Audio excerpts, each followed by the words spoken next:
zarábali aj na Rakúšanoch, lebo mne by vyplácali aj z rakúskeho 70, len 30%, ale v tej sume, ktorá je tu dohodnutá. Lenže ja som vybavil vyššiu sumu za tonu. Ja som vybavil o 60 alebo 70%, čak bolo dohodnuté, myslím, že 110 za tonu.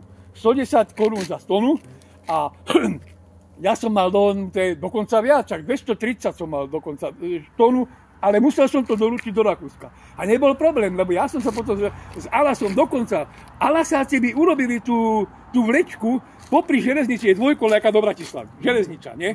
A popri tom by sa vybudovala v Biele, lebo tam sú súkromné pozemky, tam má dokonca aj Jožo, Šmihel a tak ďalej, tam som sa dohodol, že by sme tam urobili taký násyp a tam by sa urobila jedna koľaj, kde by vlak mohol potiahnuť a odstavil by tam vagóny a na tie vagóny by sme naložili.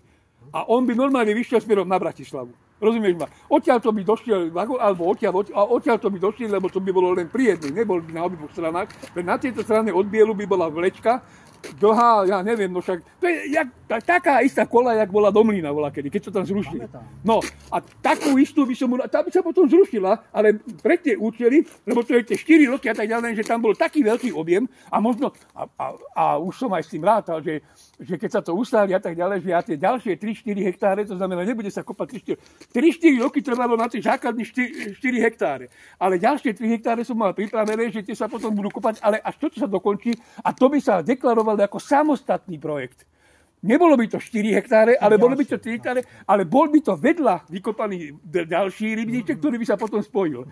Ale je to samostatné. To znamená, ja by som... ako slnečne sa spojili s viac. Áno. To znamená, že ja by som splnil aj zákonné podmienky, že by mi nemohol tam vstúpiť štát, lebo som splnil 4 hektáre, neprekročil som to a tam by som prekročil 3 hektáre a ja by som až potom, keby všetko už utichlo, potom by som tam urobil kanál, urobil by som cez to mostík a urobil by som 3 hektáre.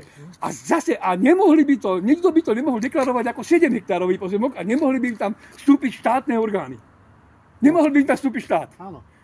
Tak potom prišli vaši dvoja bratia. A dvaja bratia a Robert povedal, že nesúhlasí. Hovorím, s čím nesúhlasíš, Robert? Hovorím, ja normálne oblial súdený, potom hovorím, jemu jebe tomu chlapovi, že on je normálny blázon.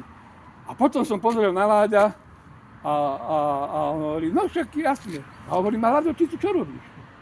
No, že ja som sa prišiel pozrieť, že ako tento. Tak Láďo si ešte dovedel, ako tento, tak on mu nahovoril, že ja chcem Roberta obrať, pritom on mal 1,1 hektára, A pritom ja som mal pripravenú, pretože tam bolo 5, my sme mali 6 hektárov a ja som mal ďalšie 3 hektáry, 9 hektárov, tak on s 1 hektárom mi pojebal celých 9 hektárov a pritom mi celý projekt zrušil, pretože som nepodpísal a ja som nemohol urobiť, totižto obidvaja vlastníci sme mali, akože ja som reprezentoval tam 5 hektárov a Robert 1 hektár, lebo on bol vlastníkom, ale ja som od neho nechcel, aby mi to prepísal. A ja kokot som veril ako bratovi, keby som mu povedal, no Robert, ale podpíš mi tu na plnú moc, že to ma skutočne dáva, že keď odstúpiš, tak som mu mal dať penalizáciu, ja neviem koľko miliónov za porušenie zmluvy. Lenže som to neurobil. Ja som nemal v rukách nič na papieri, no som nepredpokladal, že Robert ma ojebe, keď mu idem robiť. Ja som rátal s jeho detmi, že tam budú žiť, tam som potreboval potom penziónne riaditeľa, tento. Pritom Veronika je cez turizmus a má v Anglicku riadi tam veľkú predajňu a tak ďalej. Ono by to do 5 rokov zarábalo milióny pre každý vás. Áno. A napriek tomu ste to takto zastavili všetko. Lebo som nemal podpis. No, lebo ste nemali to podpis. Toto Láďo zistil, on nevedel o tom, že aké to bude ziskové a čo všetko ešte. On nevedel ani o tých 3 hektárov.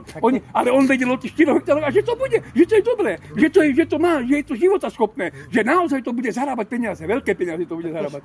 A Roberta Nabulíka, že ja ho chcem, hovorím, Robert, uvažuj.